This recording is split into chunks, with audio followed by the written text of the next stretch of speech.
हरे कृष्ण। भागवत कोविद कथा सत्र में आप सभी का हार्दिक स्वागत। आज का विषय है सादा जीवन संघर्षमय संस्कार।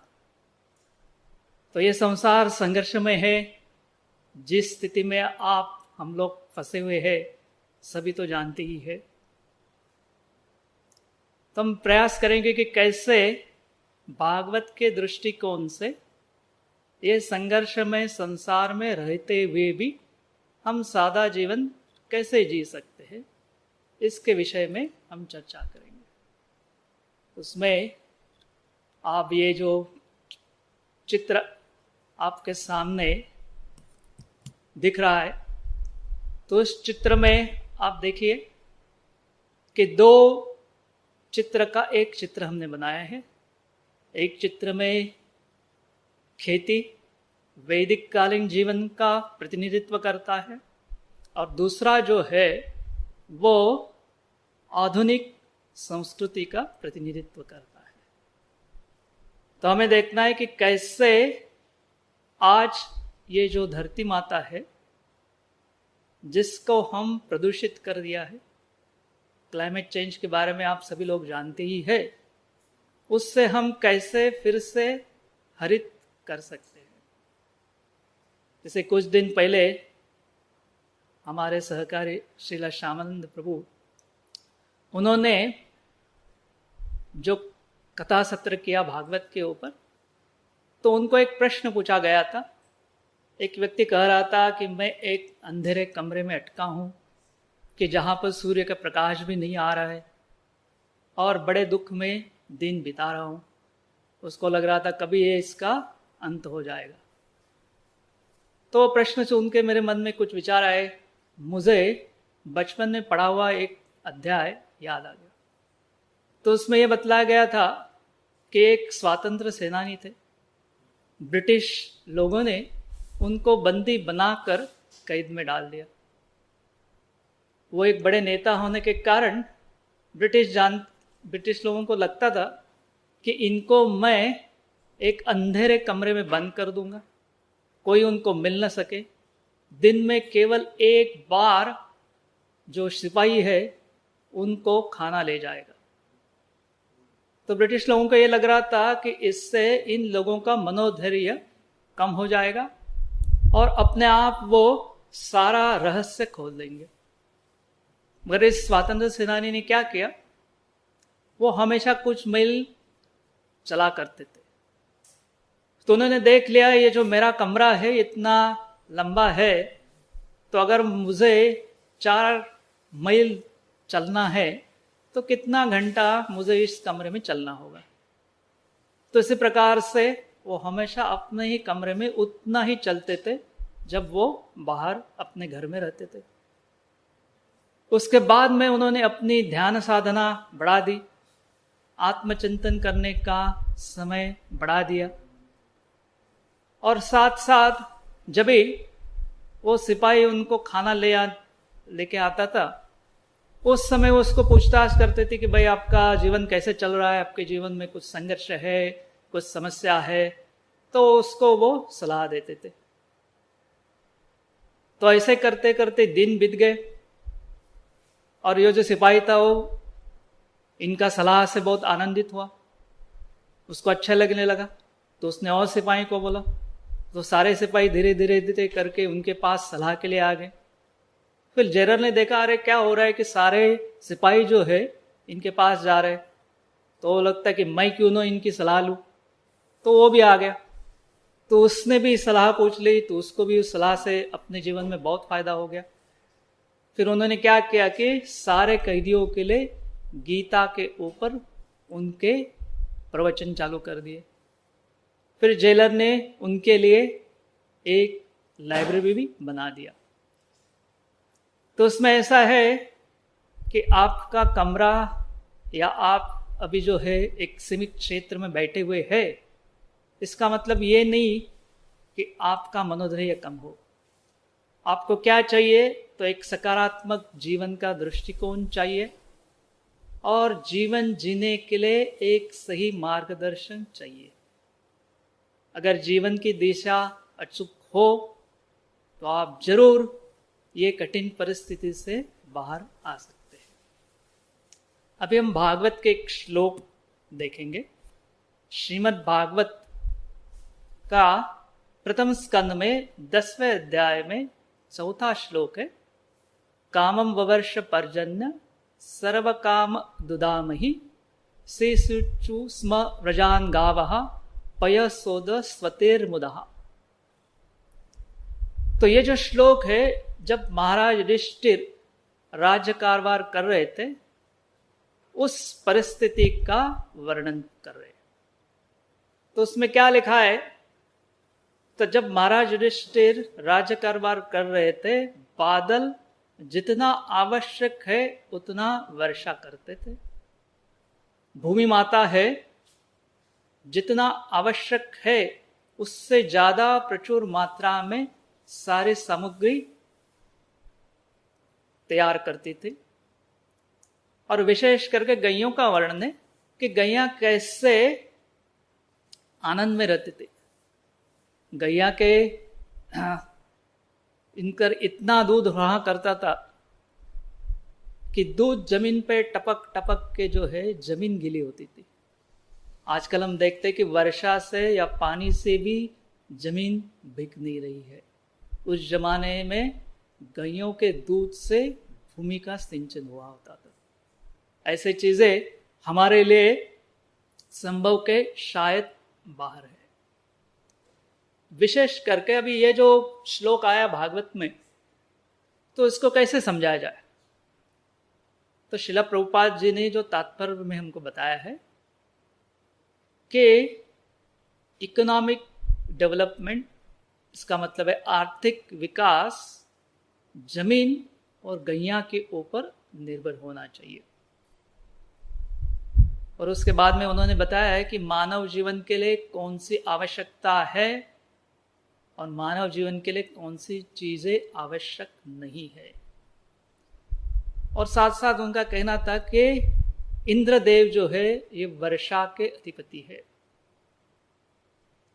तो अब ऐसा है कि जैसे कि कोई साधारण परिवार होता है, साधारण परिवार में पिता होते हैं, उनके जो परिवार के बच्चे अगर वो बहुत अच्छी तरह से कार्य करते हैं तो पिता उनकी सुविधाएं और देते जाते। और जैसे ही अगर पिताजी देखते कि मेरा बच्चा जो है, मैंने जो चीज़ उसको दिए सही तरह से उसका इस्तेमाल नहीं कर रहा है, गलत इस्तेमाल कर रहा है, तो वो सुविधाएं कम कर देती है। बस उसी तरह से जब लोग धर्म से दूर हो जाते हैं या भगवान ने हमको जो नैसर्गिक संसाधनें दिए हैं, इन सारे संसाधनों का दुरुपयोग करते हैं, प्रदूषित करते हैं। हालांकि आज हम देखते हैं कि हम सारे जंगल का विनाश कर रहे हैं, जंगल का तोड़ कर रहे हैं, और उससे धीरे धीरे वर्षा जो है कम हो जाती है। तो जैसे ही भगवान ने दिए हुए इस संसाधनों का हम ठीक तरह से इस्तेमाल नहीं करते हैं तो धीरे धीरे ये सुविधाएं जो है वो कमती होते जाता है। और उसके बाद में श्रील प्रभुपाद जी इस तात्पर्य में बताते हैं कि कैसे धान्य, अनाज और दूध, ये जो चीज़ है ये हमारे जीवन को सुदृढ़ बनाने के लिए आवश्यक चीज़ें हैं और इससे हम अपनी सुरक्षिता आजमाना चाहिए। जैसे आजकल लोग अन्न सुरक्षा के बारे में बहुत चिंतित रहते हैं कि किस प्रकार से दुनिया की आबादी बढ़ रही है और उतने पर्याप्त में अनाज उपलब्ध नहीं है। तो इसलिए मनुष्य प्राणी जो है सुरक्षिता करने के लिए अलग अलग चीज़ों में अपना समय बिताता है, मगर उसको समझना चाहिए कि असली सुरक्षितता कहाँ है। कौन सा भी आप प्राचीन संस्कृति लो, भारत का वैदिक संस्कृति लो या अफ्रीका के संस्कृति लो, सब लोगों ने सुरक्षिता के लिए जमीन यानी खेती, उसके पास से आने वाले अनाज और गैया अपना एसेट्स यानी संपत्ति माना। और कौन सा व्यक्ति श्रीमंत है कि जिसके पास बहुत जमीन है और बहुत गैयां हैं, ऐसे व्यक्ति की गणना अमीर लोगों में की जाती थी। आज इससे विपरीत हम देख रहे हैं। और इस कारण क्या होता है कि जब भी ये उद्देश्य से लोग दूर हट गए और केवल पैसा एक समृद्धि का लक्षण मानने लगे और केवल पैसे कमाने के पीछे जब लोग लगने लगे, तो उस समय क्या हो रहा है कि हम अलग चीजों में सुरक्षिता देखने का प्रयास कर रहे हैं। कैसे महाराज युधिष्ठिर के जमाने में गैयों का बहुत सम्मान किया जाता था और बहुत प्रेम से उनकी देखभाल की जाती थी। आज के ज़माने में हम देखते कि गैया को जो है वो कत्ल खाना भेजा जाता है। तो श्रील प्रभुपाद जी कहा करते थे कि भगवान श्री कृष्ण सर्व जीवों के प्रदाता है, बीज प्रदाता है। उन्होंने यह अच्छा नहीं लगता है कि हम किसी जीव की हत्या करें। अगर हम किसी जीव की निर्मित नहीं कर सकते तो हमें उनकी हत्या का भी कोई अधिकार नहीं रहता है। तभी आप देखेंगे ये जो सुंदर दृश्य दिख रहा है, जैसे गांव का दृश्य है, गैया जो है हरे भरे जंगल में चर रही है। तो उस समय क्या था कि गैया को चरने के लिए बहुत सारी जमीन उपलब्ध थी। आज के जीवन में धीरे धीरे ये जमीन कमती हो जाएगी। हम लोगों ने सारा इमारत, रास्ते और कारखाने के लिए ये सारा जमीन इस्तेमाल कर लिया है। उसके बाद में हम देखते हैं ये जो चित्र है, इस चित्र में जैसे तात्पर्य में श्रील प्रभुपाद जी ने समझाया था कि जीवन की आवश्यकताएं किस में है। तो उन्होंने बताया चित्र में हम देख रहे अनाज है, चित्र में देख रहे फल है, दूध है, वस्त्र है और रत्न है और लकड़ी है। अगर ये चीजें आपको पर्याप्त मात्रा में उपलब्ध है तो आप अच्छी तरह से जीवन जी सकते हैं। अगर ये चीजें नहीं है तो दूसरा चित्र जो आता है उसमें दिखाया गया है कि कैसे हम लोग आलीशान कार, बड़े बड़े होटल से या कुछ गैमलिंग डेंस जिसको बता दे, कैसीनोज है या बड़े बड़े मशीन कारखाने लगाते हैं। तो ऐसे चीज़ों में हम प्रोड्यूस करने में समय बिताते हैं और उस कारण क्या होता है कि जब जीवन का लक्ष्य इन सुविधाओं को प्राप्त करना है तो कैसे मेरे पास अधिक सुविधा हो और दूसरे से मैं कैसे छीन लूं, इसमें समाज में झगड़ा लग जाता है, व्यक्तियों के बीच में भी झगड़ा चालू होता है। इसलिए श्रील प्रभुपाद जी कहा करते थे कि कृत्रिम जरूरतों से नहीं अपितु सादा जीवन और उच्च विचार से ही अपना जीवन आनंदमय बन सकता है। तो इसलिए हम अभी देखते कि सादा जीवन और संघर्ष में संसार में आप जीवन जीते हैं और बहुत सारे चीजों का हम संग्रह करते हैं। तो उसमें कई चीजें जो है वो मूलभूत जरूरतें में आती है, जिसको हम बेसिक नीड्स बोलते हैं, जो हर जीव की आवश्यकताएं होती है। कम से कम उतनी तो जरूरतें उसको चाहिए जीवन के लिए। उसके बाद में एमिनिटीज यानी सुविधाएं होती है, जिससे अपना जीवन और थोड़ा सुखी बन सकता है। और तीसरा है कि हम इन दोनों से संतुष्ट नहीं होते हैं, हमको कुछ तो सुरक्षा के लिए रखना पड़ता है। कि जैसे हम अभी ऐसे स्थिति में है कि जहां पर हम बाहर नहीं जा सकते हैं, तो हमेशा हमारे घर के अंदर कुछ सुरक्षा के साधन, यानी सबसे ज्यादा तो एक अनाज का कोटा होना चाहिए। तो जब ये तीन चीजों में जब ये आदमी कार्य करता है, वो पृथ्वी के संसाधन है उनका शोषण इतना नहीं करता। मगर जब ये सर्कल के बाहर चलता है, जब वो लग्जरी यानी ऐश आराम या प्रेस्टीज यानी मान सम्मान या ग्रिड यानी लोभ, इसमें चला जाता है, तो भगवान ने अपने लिए जितना नैसर्गिक साधन दिया है उससे कई मात्रा ज्यादा शोषण करता है। तो इसलिए कहा जाता है कि अगर विश्व में जितने लोग रह रहे, अगर सभी का ये जीवन का उद्देश्य हो कि जिस प्रकार से अमेरिका का स्टैंडर्ड ऑफ लिविंग है वैसे हम रहने का प्रयास करेंगे, तो ये एक पृथ्वी पर्याप्त नहीं होगी। हमको 5 पृथ्वी में जितने नैसर्गिक साधन हैं उतने नैसर्गिक साधन लगेंगे। तो इसलिए ये बहुत महत्वपूर्ण है कि हम ये 6 चीज़ों को याद रखें। इसके बारे में हम आगे भी चर्चा करेंगे, मगर हम भी चर्चा करेंगे कि ये बदलाव कैसे आया, कि पहले जो 3 चीज़ें हैं, मूलभूत जरूरतें, सुविधाएं और सुरक्षा, उसके बाद जो है हम कैसे ये चक्र में फंसे। तो उसमें ऐसा है कि जैसे ही ये औद्योगिक क्रांति हुई उसके पश्चात बहुत बदलाव आ गया। पहले क्या था कि मानवीय जीवन एक संतुष्टि के ऊपर आधारित था, समृद्धता के ऊपर आधारित था। तो उससे क्या होता था कि लोग थोड़ा अध्यात्म में रुचि रहा करते थे, केवल भौतिक प्रगति में रुचि नहीं रखते थे।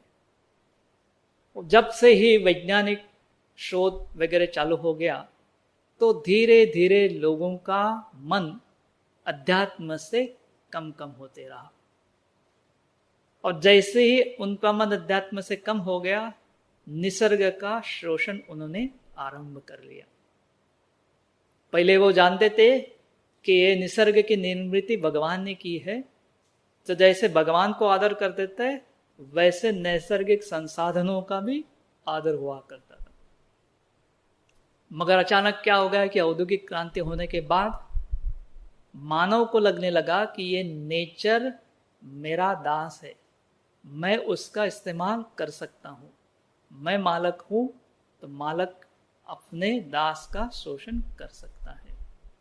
तो इसलिए जो हमारी प्राचीन संस्कृति थी कि जिसको हम धरती माता को भू माता कहते थे और उसके पालन पोषण में हम रहा करते थे, उसमें धीरे धीरे बदल आ गया। फिर कौन सी संस्कृति आई कि जिससे स्वकेंद्रित और उपभोक्ता, कंज्यूमर ओरिएंटेड लाइफस्टाइल जिसको कहते हैं, यानी उपभोक्ता, कि मैं ज्यादा से ज्यादा सामग्री मेरे पास है तो उसका मतलब है कि मैं सुखी हूं या मैं एक यशस्वी हूं। कि जैसे हमने पिछले केस में देखा, ऐशाराम, ऐशो आराम मतलब प्रेस्टीज। प्रेस्टीज चीज में ऐसे आता है सर्कल में कि जिन चीजों की आवश्यकता मुझे जीने के लिए बिल्कुल नहीं है, केवल समाज में मैं एक प्रतिष्ठित व्यक्ति हूं ऐसे दिखाने के लिए इन चीजों का मैं इस्तेमाल करता हूं। तो इसलिए ज्यादा से ज्यादा मेरे पास उपभोक्ता के साधन है और सेलिब्रिटी स्टेटस, यानी बहुत सारे लोग मुझे जानते हैं, मेरे पीछे घूमते हैं, तो इसलिए मेरी प्रतिष्ठा, मेरी शक्ति, इसके ऊपर हम बहुत जोर देने लगे। और जो आंतरिक जीवन है, जो आंतरिक समाधान है, वो धीरे धीरे बदलते गए। तो इसलिए क्या हुआ कि विकास की जो नीति है वो बदल गई, कि विकास के विषय जो थे उसमें गलत धारणाएं आने लगी। विकास के आधुनिक जो तरीके हैं, आयाम है, तो विकास के 3 मापदंड आज के दुनिया में देखे जाते हैं कि व्यक्ति जितना से ज्यादा उपभोग करता है और जितना उसके पास वस्तु की उत्पादन बढ़ोतरी है, तो उसे क्या समझता है कि ग्रॉस डोमेस्टिक प्रोडक्ट उसका बढ़ गया है। मगर ऐसे है कि हम देखते हैं कि कहीं पाश्चात्य देश में ऐसे शहर है, तो उस शहर का व्यवसाय ही है कि गैम्बलिंग यानी जुआ खेलना। तो अगर इस प्रकार से समाज में गैम्बलिंग के डेन बढ़ते जाएंगे, लोग उसमें खेलते जाएंगे, तो क्या होता है कि उस देश का जीडीपी बढ़ता जाता है। या दूसरा उदाहरण आप लेते हैं कि अगर रास्ते पे रोड का एक्सीडेंट भी होता है, तो एक्सीडेंट होने के बाद क्या होगा, तो वो व्यक्ति हॉस्पिटल में जाएगा, फिर वहाँ खर्चा होगा, फिर इंश्योरेंस में जाएगा, तो उससे क्या होता है कि उससे भी जीडीपी बढ़ सकता है।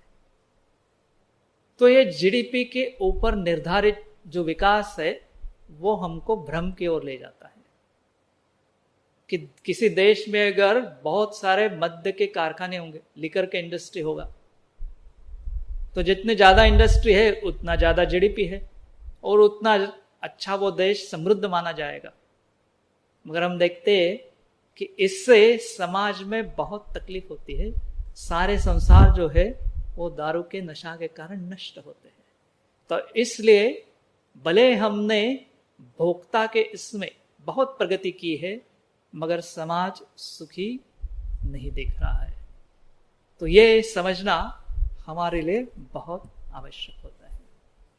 और क्या होता है कि जीडीपी के आधार पर विकास नीति देशों ने तय किया, उसका परिणाम सबसे ज्यादा पर्यावरण के ऊपर हुआ। पर्यावरण के क्या होगा कि जो नैसर्गिक संसाधन है वो समाप्त होने वाले हैं, वो प्राकृतिक है। और जितना ज्यादा इंडस्ट्री बढ़ने लगा उतना ज्यादा ऊर्जा उन्होंने इस्तेमाल करना चालू किया।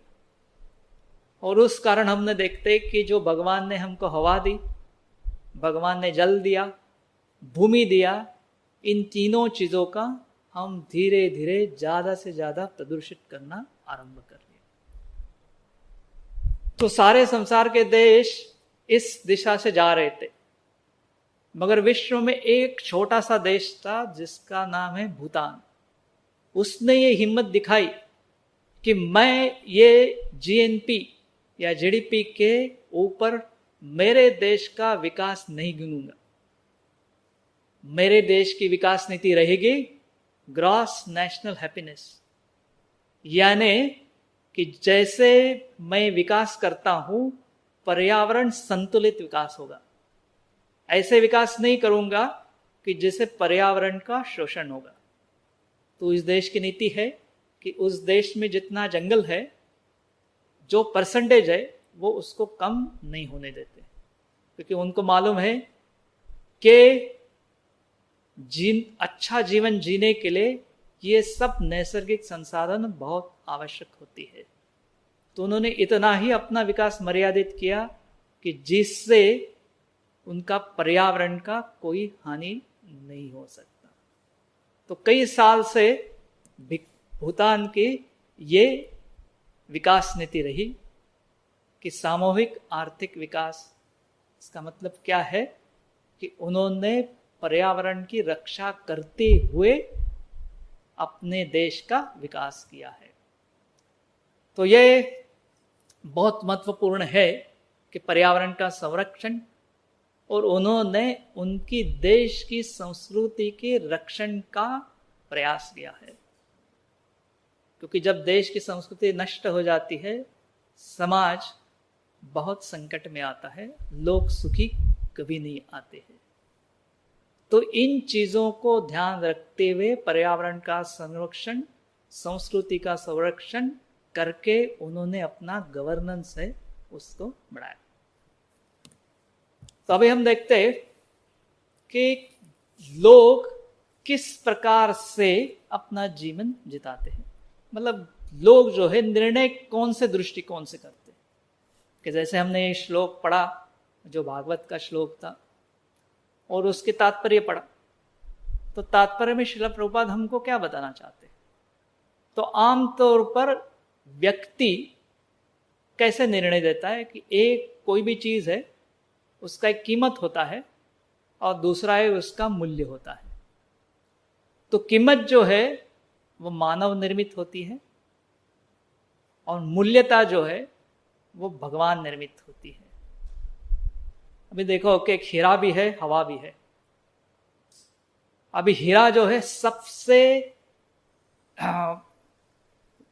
कॉस्टली माना जाता है, उसका कीमत बहुत भारी होता है।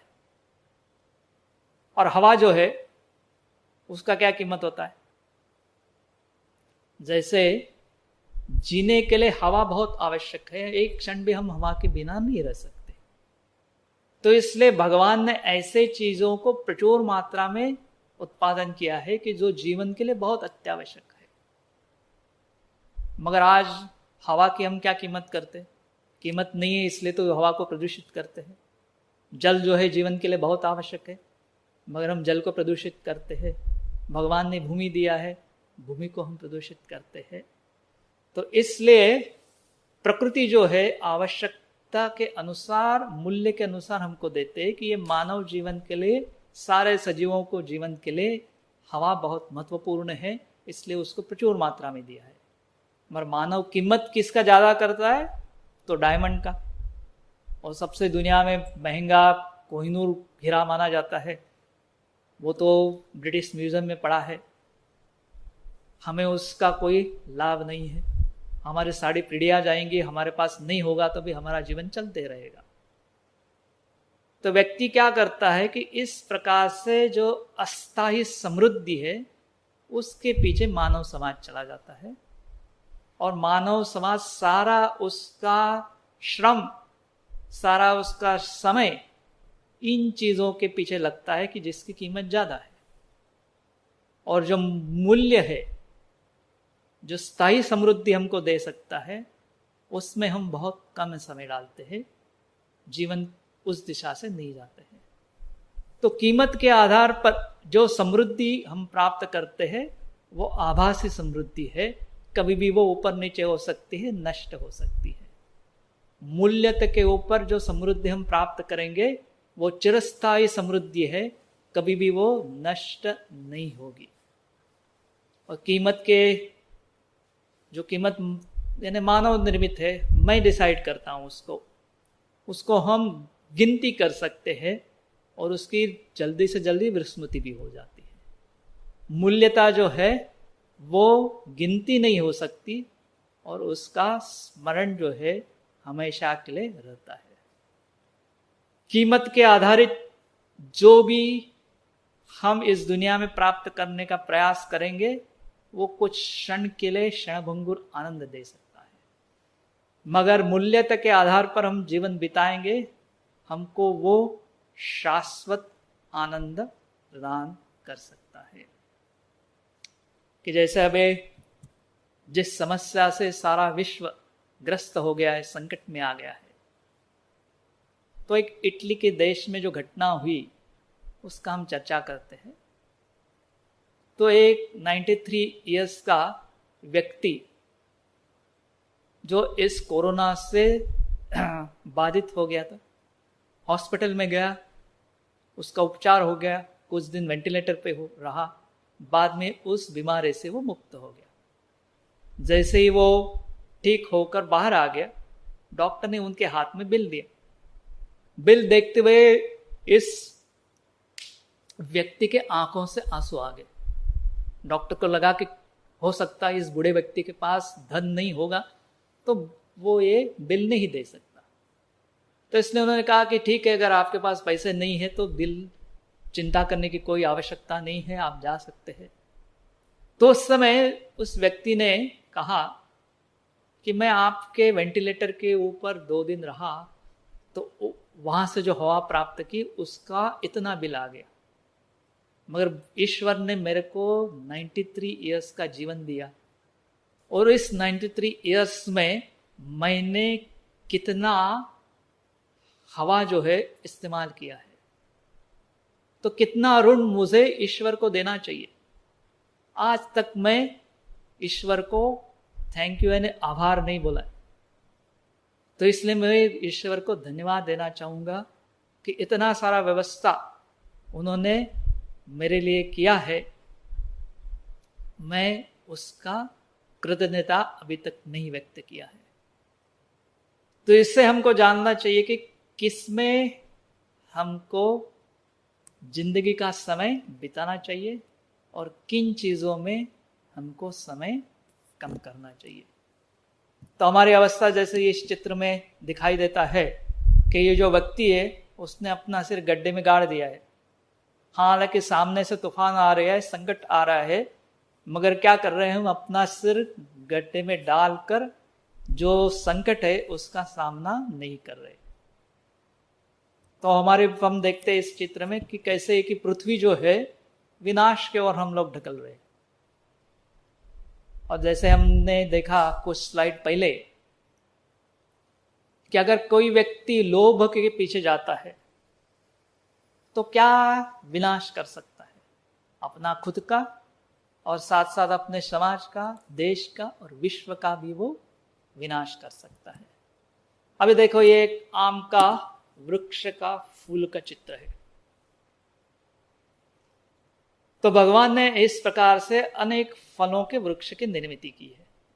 ये एक हम देख रहे एक आम का सुंदर वृक्ष है, क्योंकि अभी गर्मी में आम का सीजन होता है।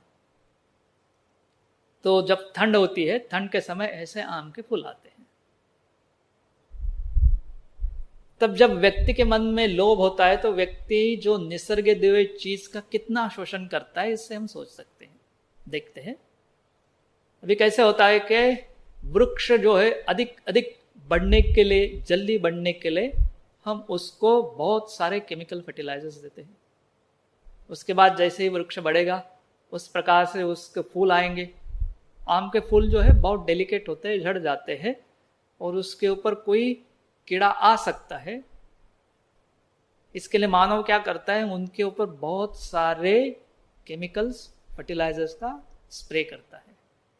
और साथ साथ कई आम के झाड़ में निसर्ग की ऐसी रचना है कि एक साल वो फल देगा, एक साल नहीं देगा, दूसरे साल फल देगा, तीसरे साल नहीं देगा।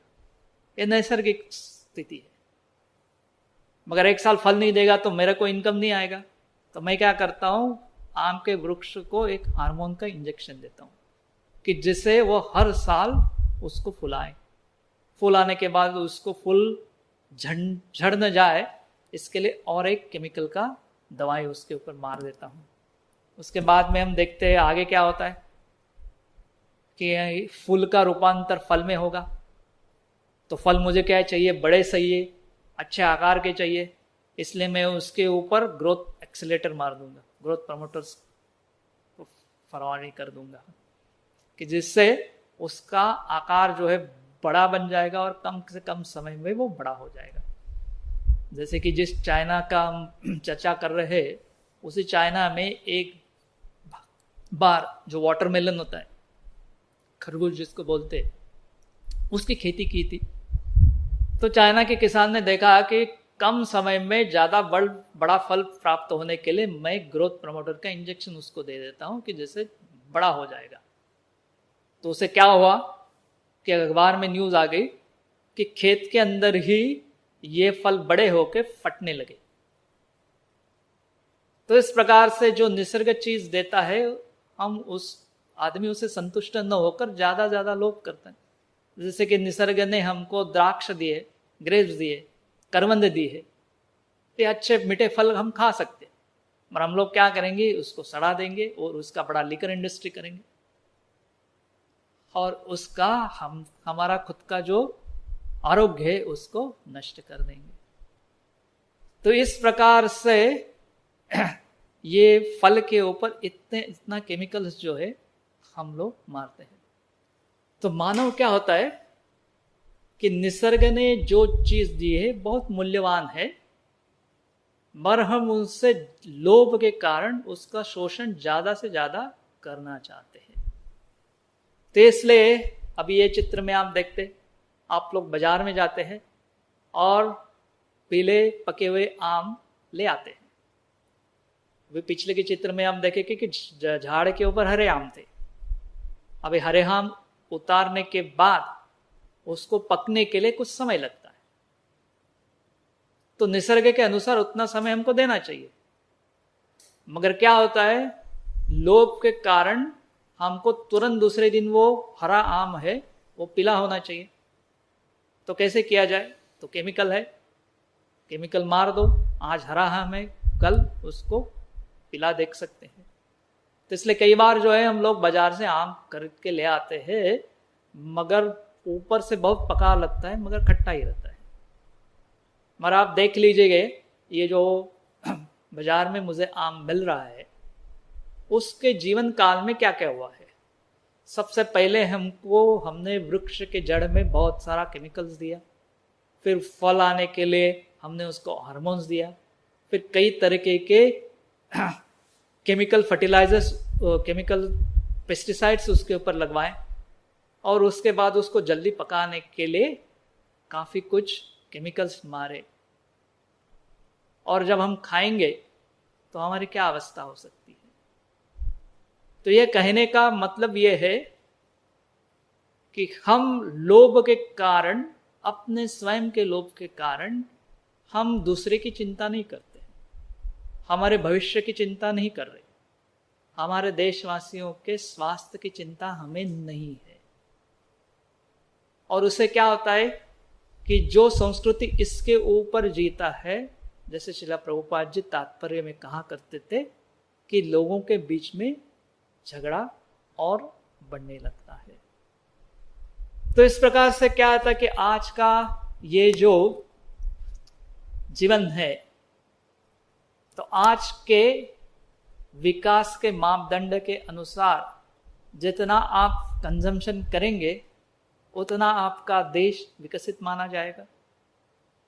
तो इसलिए ज़्यादा से ज़्यादा वस्तुओं का उत्पादन होता है, और लोग फिर क्या करते हैं कि अनावश्यक खरीदारी, कि जिसको माइंडलेस बाइंग कहा करते हैं, उसके पीछे हम लग जाते हैं। अभी देखो कि जैसे आप शॉपिंग मॉल में जाते हैं तो बड़े चालाकी से उस शॉपिंग मॉल को बनाया जाता है कि जैसे कस्टमर अंदर आएगा तो ज़रूरत से ज़्यादा खरीदेगा, और जो चीज़ उसका आवश्यक नहीं है ऐसे अनावश्यक चीज़ भी बहुत खरीद के अपने घर ले जाएगा। तो इसके देखते कि चालाकी से कैसे ये शॉपिंग मॉल बनाया गया है। तो उसकी संरचना बहुत अच्छा दिमाग लगा के किया जाता है। हालांकि दीवार के ऊपर जो रंग है उसको भी बहुत अच्छी तरह से चुना जाता है कि जैसे कोई ग्राहक उस दुकान में आ जाए तो उसको बहुत अच्छा लगे और वो प्रोत्साहित होए कि जिससे वो अधिक अधिक खरीदी करे। और ये सब मनोवैज्ञानिक जो होते हैं उनके सलाह के अनुसार ये सब डिज़ाइन बनाया जाता है। तो ऐसे हम देखते हैं कि कई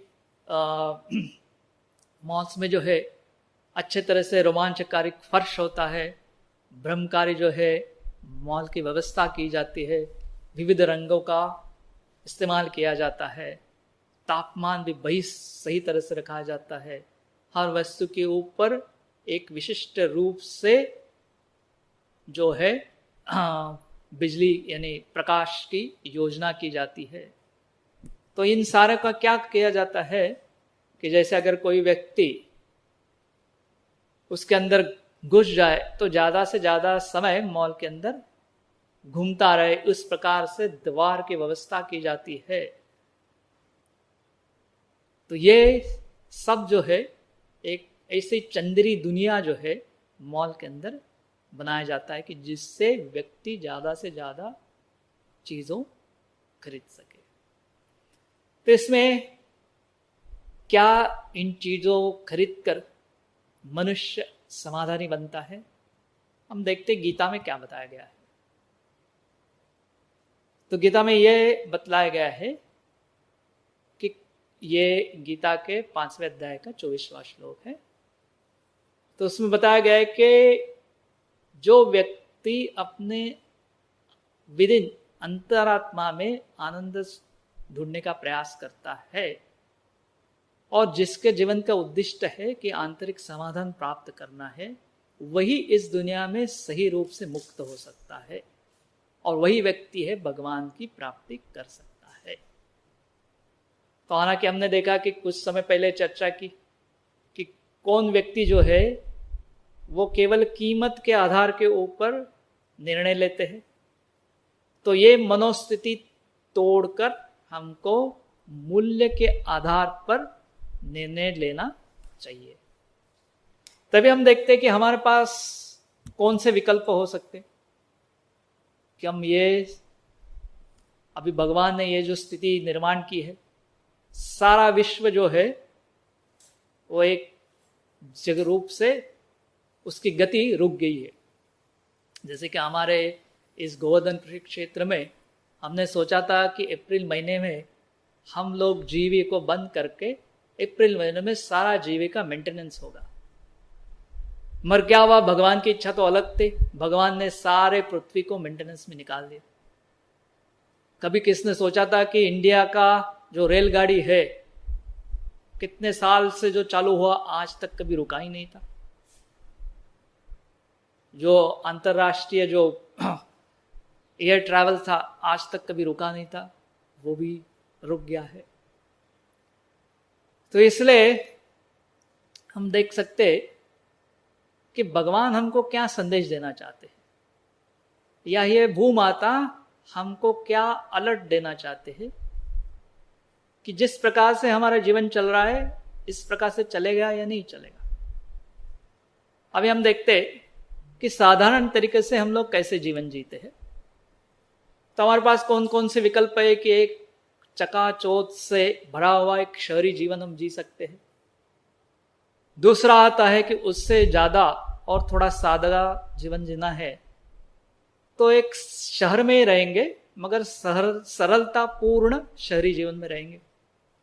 उससे ज्यादा और क्या है तो अर्ध शहरी मतलब सेमी अर्बन ग्रामीण जीवन में हम रह सकते हैं। उसके आगे एक सरलता पूर्ण समझौते वाला ग्रामीण जीवन हम जी सकते हैं। यानी हम ग्रामीण जीवन में हैं मगर थोड़ा कॉम्प्रोमाइज से रह रहे। और अंतिम देख सकते हैं कि पूर्ण रूप से ग्रामीण शैली का जीवन है। इस्कॉन बेलगाम के पास में जो गोकुल करके जो क्रिकेट क्षेत्र है वहां के निवासी इस प्रकार से पूर्ण रूप से ग्रामीण शैली का जीवन बिता रहे। अभी ठीक है, मैंने ये सारे विकल्पों को बताया है। ये पढ़ते ही किस लोगों को लग जाएगा ये तो हमारे लिए है ही नहीं, इतना हम सादगी से जीवन रह ही नहीं सकते। कई पीढ़ियों से तो हमारा जीवन शहर में जा चुका है, तो कैसे संभव है कि मैं ऐसे रह सकता हूं। मगर बात ऐसी है कि हम धीरे धीरे समझाएंगे कि ये जो विपत्ति आई है इससे हमको क्या सीखना चाहिए कि कैसे थोड़ा सा बदल अगर मैं जीवन में करता हूं क्या मेरा जीवन सुखमय हो सकता है। क्योंकि सबसे महत्वपूर्ण जीवन संदेश इस कोविड से, ये जो कोरोना वायरस से हम सीख सकते हैं कि जिस प्रकार से हम जिस दिशा से हम जा रहे और जिस प्रकार से हम जीवन जी रहे उसमें थोड़ा बदलाव लाने की आवश्यकता है। नहीं तो क्या है, हम हमेशा सोचते हैं कि जैसे चलता है करके जीवन हम चला लेते हैं। हम देखते हैं कि इतिहास में एक टाइटैनिक करके एक बहुत बड़ी नौका थी, वो डूब गई। उसके बारे में शायद आपने किताब में पढ़ा होगा, नहीं तो उसका बारे में एक अच्छी फिल्म निकली थी, वो फिल्म भी शायद आपने देखी होगी। तो उसमें क्या संदेश हमें प्राप्त होता है कि उन्होंने इतनी सुंदर नौका बनाई थी और जो बनाने वाले का ये विश्वास था कि कोई भी इसको डुबा नहीं सकता, भगवान भी उसको डुबा नहीं सकता, इस प्रकार से उसकी एडवर्टाइजमेंट की गई थी। तो उसमें जब जैसे ही इस नौका जल में विहार करने के लिए चल पड़ी तो उस समय वेदर डिपार्टमेंट ने बताया था कि मार्ग में बहुत सारे हिमनग हो सकते हैं। फिर उन्होंने देखा तो हिमनग तो हमेशा होते हैं जल में। उसके बाद में जितने उस नौका के ऊपर प्रवासी है उस संख्या से बहुत कम संख्या में लाइफ बोट्स उसमें थे। उन्होंने लाइफ बोट्स कम रखा क्योंकि उनको लगा क्यों लाइफ बोट्स रखने की आवश्यकता है, यह नौका तो भगवान भी नहीं डुबा सकते। तो इसलिए जितने प्रवासी है उससे बहुत कम संख्या में लाइफ बोट्स वहां उपलब्ध थे। और उस जहाज का कप्तान था वो तो कह रहा था कि मैं भी 25 साल से जहाज चला रहा हूं, मुझे बहुत अनुभव है। तो तिन्ही अप्रोच में एक कैजुअल अप्रोच उन्होंने लिया और फिर क्या हुआ, दुर्घटना हो गई और हजारों लोगों का जीवन नष्ट हो गया। तो इस प्रकार से जीवन में जब भी हम कैजुअल अप्रोच लेते हैं हमेशा हमारा नुकसान ही होगा। तो इसलिए हमको अभी कुछ थोड़ा बहुत होमवर्क करना चाहिए। होमवर्क जो है, बहुत सारे लोगों ने होमवर्क किया नहीं होगा, मगर अभी जो है भगवान ने सबको घर में बंदिस्त कर दिया है, तो ज़रूरी आप सब लोग जो है कुछ न कुछ प्रकार का होमवर्क करते ही रहे होंगे। होमवर्क करने से क्या फ़ायदा होगा कि अपने परिवार के सदस्य के बीच में हमारा प्रेम का संबंध और बढ़ते जाएगा और अपना शरीर भी तंदुरुस्त रह सकता है। हमारे इस गोवर्धन कृषि क्षेत्र में, हमारा गोवर्धन ननक क्षेत्र है, यहाँ पर इस अभी जो दुर्घटना घटी है, तो हम लोग जो है दिन में 2 बार 4,000 ऐसे 8,000 जो है लोगों के लिए प्रसाद बनाते हैं, उसका पैकिंग करते हैं और वितरण के लिए भेज देते हैं। तो उससे क्या होता है कि एक जो है हमारा अच्छी तरह से समय बीत जाता है सेवा में, और साथ साथ शरीर भी तंदुरुस्त होता है, रात को जो है अच्छी नींद भी आती है। तो इसलिए अगर आपको थोड़ा सा मैं होमवर्क करने के लिए बताता हूँ कि आप सोच लो कि जिस प्रकार से आप जीवन बिता रहे हैं, तो आपका कार्बन फुटप्रिंट क्या है। कार्बन फुटप्रिंट आप सभी जानते होंगे कि मैं जीने के लिए कितने नैसर्गिक संसाधनों का उपयोग करता हूँ, उसको कार्बन फुटप्रिंट कहते हैं। अगर उसके बारे में और ज़्यादा जानकारी चाहिए तो आप इंटरनेट पे ढूंढ सकते हैं, क्योंकि वो विस्तृत रूप से हम चर्चा नहीं कर पाएंगे, नहीं तो ये वीडियो बहुत विस्तारित हो जाएगा। तो उसे क्या देखना है कि आज के दिन में मुझे जीने के लिए, मेरे परिवार के जीने के लिए मैं कितने संसाधनों का उपयोग कर रहा हूं, और क्या मैं उसमें थोड़ा सा बदलाव कर सकता हूं कि जिससे हर व्यक्ति अगर बदलाव करता है तो विश्व में बहुत सारा बदलाव आ सकता है। तो कई बार लोगों का ये सवाल होता है कि क्यों, अगर इतना सारा अब्जोवधि लोग जो है इस दुनिया में रहते हैं, केवल मैं एक बदलने से क्या फायदा हो सकता है।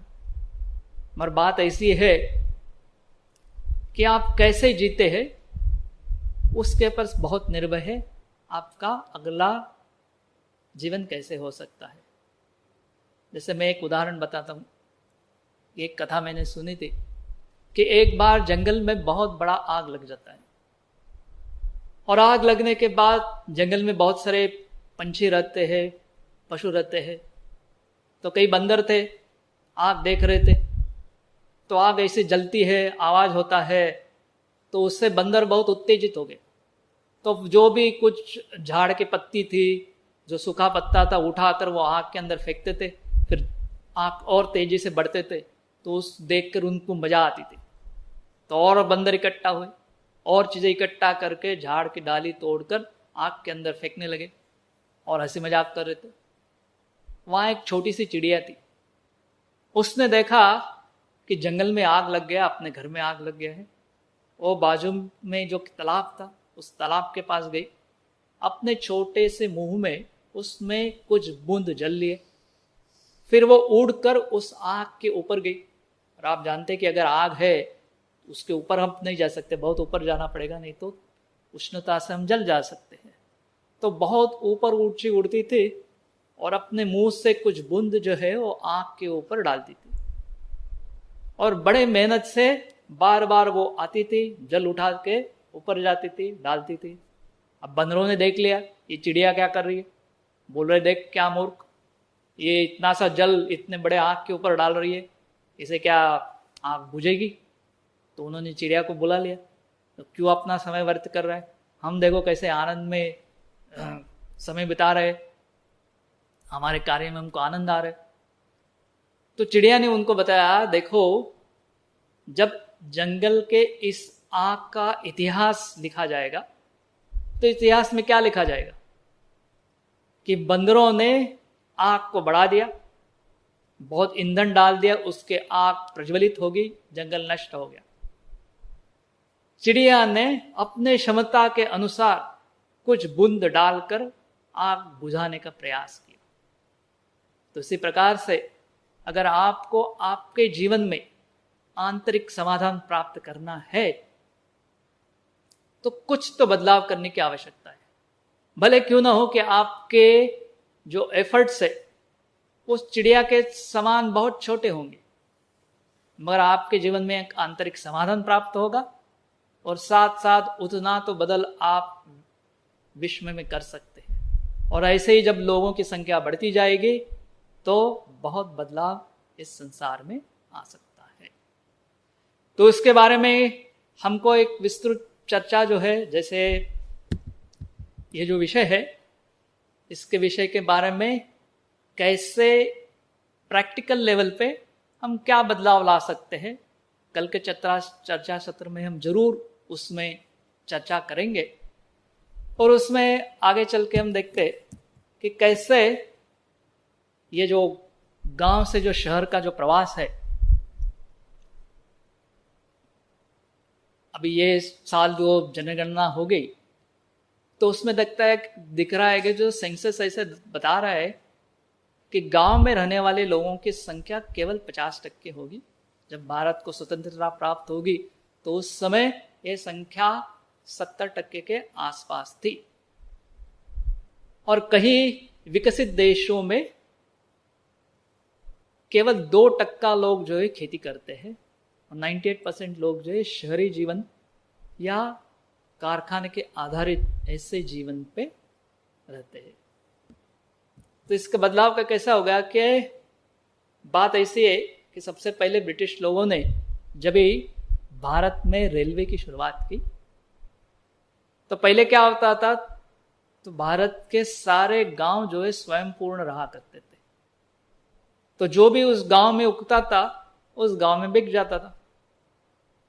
मगर ब्रिटिश लोगों ने क्या किया कि ये रेलवे लाइन डाल दी, तो फिर गांव का सारा जो उत्पादन है वो धीरे धीरे शहर में आना चालू हो। तो उसका परिणाम क्या होता है, तो जैसे बहुत दुष्परिणाम होते हैं कि लोग जो है अपने परंपरागत मूल्य जो है उसको त्याग देते हैं। बेरोजगारी है उसमें भी बड़ा होता है। जो चमक धमक का जीवन शहरी वातावरण है उसके प्रति लोग आकृष्ट हो जाते हैं। तो हम देखते हैं कि देश के जो पहले महान नेता थे, जैसे यहाँ गांधी जी का फोटो है और साथ साथ बेंजामिन फ्रैंकलिन जो है, जो अमेरिका के राष्ट्र के एक संस्थापक माने जाते हैं। ये दोनों नेताएं कृषि के बड़े समर्थक थे। आज हम देखते भारत की क्या स्थिति है। तो कुछ साल पहले महाराष्ट्र के जो खेती के मंत्री थे उन्होंने महाराष्ट्र के विधानसभा में बताया कि पिछले 5 साल में 1 लाख किसान लोगों ने खेती करना छोड़ दिया है। और साथ साथ खेती लैंड होल्डिंग जिसको मानते हैं कि भूमि धारण करने की जो क्षमता है वो भी धीरे धीरे कमती होती जा रही। और विशेष करके जो युवा पीढ़ी है उनका खेती करने का इच्छा नहीं है। धीरे धीरे उन्होंने खेती करना कम कर दिया। अभी मान लो कि दुनिया में कितनी आबादी है और हमको कितना धान्य लगता है,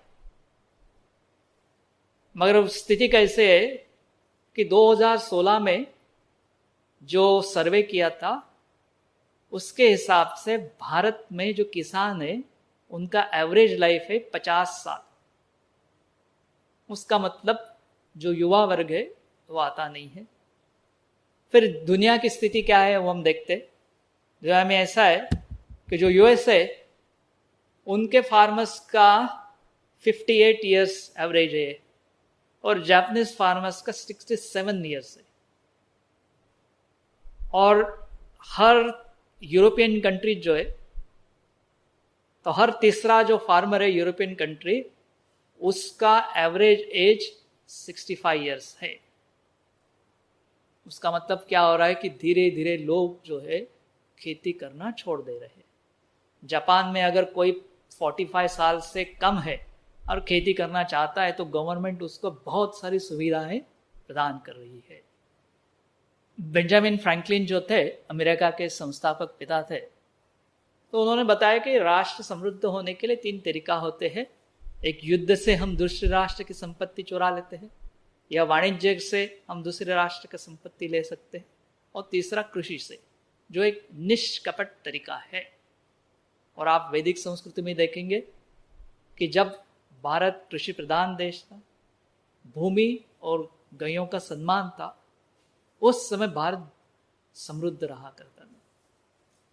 तभी क्या हुआ कि जो समृद्धि के निकष है वो गलत हो गए हैं। आप देखिए कि जब भी ये कोरोना का संकट आ गया, सबसे पहले आपने क्या सोचा? अनाज के बारे में, अन्न के बारे में सोचा, या लैपटॉप के बारे में सोचा, या आपके गाड़ी के बारे में सोचा? तो इसलिए ये महत्वपूर्ण है कि कृषि को जो है हम कभी भूल नहीं सकते। जीवन के लिए कृषि बहुत महत्वपूर्ण है। कृषि के बिना हम जीवन जी नहीं सकते। मनुष्य जीवन में कितना भी प्रगति क्यों न कर ले, कितना भी धनवान क्यों न हो, दिन में कम से कम 3 बार उसको भरपेट अन्न चाहिए। तो ऋषि पराशर में वर्णन है, मान लो कि किसी धनवान व्यक्ति के पास बहुत सोना है, उसके हाथ में सोने के गहने हैं, पैर में सोने के गहने हैं, कान में है, सिर के ऊपर सोने का मुकुट है, मगर फिर भी उसको बेगिंग बोल लेकर किसान के पास जाकर अनाज तो मांगना ही होगा, क्योंकि सोना चांदी खा नहीं सकते। लोग जो है अपने प्रेस्टीज के लिए क्या नहीं करते। जैसे विश्व के जो कई अमीर लोग हैं, जैसे मिडल ईस्ट में कई राजाएं जो है जिनके पास बहुत संपत्ति तेल के कारण आ गया है, तो उसमें से एक राजा ने क्या किया, तो चांदी से अपना मोटर गाड़ी बनाया। ऐसा नहीं कि किसी धातु का मोटर गाड़ी बनाया और उसके ऊपर चांदी का लेप लगा दिया, उसने पूरा चांदी के मेटल से अपना गाड़ी बनवा लिया है। तो इस प्रकार से हम नैसर्गिक संसाधन जो है बहुत ज़्यादा रूप से इस्तेमाल करना चालू कर देते हैं। तो इसलिए हमको ये देखना है कि पैसा क्या पूर्णता की ओर हमें ले जा सकता है। तो इसलिए सभी लोग में है, सभी देश अपनी विकास नीति केवल आर्थिक विकास के ऊपर आधारित करते हैं, मगर देश को ये देखना चाहिए कि सभी को किस प्रकार से संतोषप्रद व्यवसाय प्राप्त होगा, समय का वो कैसे सदुपयोग कर सकता है, पर्यावरण का रक्षा कैसे कर सकता है, साथ साथ देश की जो शिक्षा प्रणाली है उसमें संशोधन कर एक आनंददायी शिक्षण प्रणाली उसको लाना है। जो बचपन है उस पर हम अच्छी तरह से ध्यान देना चाहिए। अगर भौतिकतावादी जीवन को हम प्रोत्साहित देंगे तो कोई भी देश है जिसके पास जो नैसर्गिक संसाधन है वो बहुत सीमित है, तो सबका लोभ जो है पूरा नहीं कर सकता है, और केवल धन से हम सुखी नहीं बन सकते हैं। तो इसलिए श्रीला प्रभुपाद जी ने बहुत एक महत्वपूर्ण बात हमें कही थी। तो ये क्या है, महत्वपूर्ण बात इस प्रकार से है। तो प्रभुपाद जी कहा करते थे कि खाद्यान्न के ऊपर भविष्य में निश्चित बड़ा संकट आएगा। अगर आप अपनी शारीरिक क्षमता सिर्फ इंडस्ट्रियलाइजेशन डेवलपमेंट के ऊपर लगाएंगे तो बहुत जो है टायर के फैक्ट्रीज है, गाड़ी बनाने के फैक्ट्रीज है, तो खेती कौन करेगा। और प्रभुपाद कहा करते थे कि आजकल मैं देख रहा हूं कि इस देश में किसान का बेटा खेत में जाना नहीं चाहता, वो शहर में जाना चाहता है। जैसे कुछ समय पहले हमने चर्चा की और वर्ल्ड के स्टैटिस्टिक्स देखे तो धीरे धीरे लोग जो है इसके यहां से दूर हटने लगे। और हम देखा कि अगर व्यक्ति मूल्य के आधारित जीवन जीता है तो वो समझ जाएगा कि असली संपत्ति जो है वो जमीन, अनाज, गैया उसमें है कि जो हमारी प्राचीन संस्कृति थी।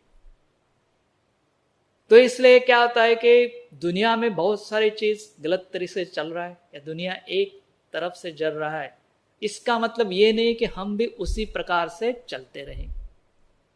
हम अलग जीवन जी सकते हैं। जैसे गीता में बताया कि आंतरिक सुख के लिए अगर आप प्रयास करेंगे तो ही मुक्त हो सकते हैं। तो किस प्रकार से जीवन जीना है, ये चॉइस आपके हाथ में है कि मैं जो है सारे दुनिया से थोड़ा अलग हो सकता हूं। क्योंकि सबसे ज्यादा जो है व्यक्ति सुरक्षितता चाहता है। उसको लगता है कि जीवन में भविष्य मेरा सुरक्षित रहे, और भविष्य सुरक्षित रखने के लिए वो पैसे के पीछे भागता है। उसको लगता है कि ज्यादा पैसा है तो मैं सुरक्षित हूं।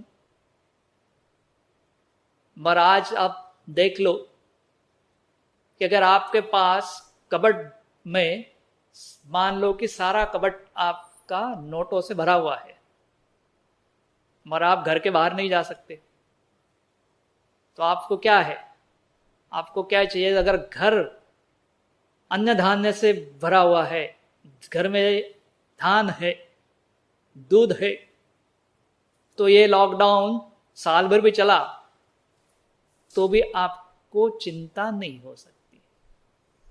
इसलिए सिक्योरिटी के बारे में हमारे जो कल्पनाएं है उसको हमको बदलना चाहिए। मनी जो है एक टूल है, व्यवहार है कि जिसे आपको एक थोड़ा सा समाधान मिल सकता है कि मनी के द्वारा मैं कई चीजों को खरीद सकता हूं, मगर साथ साथ पैसे के पीछे समस्याएं भी ज्यादा होती है।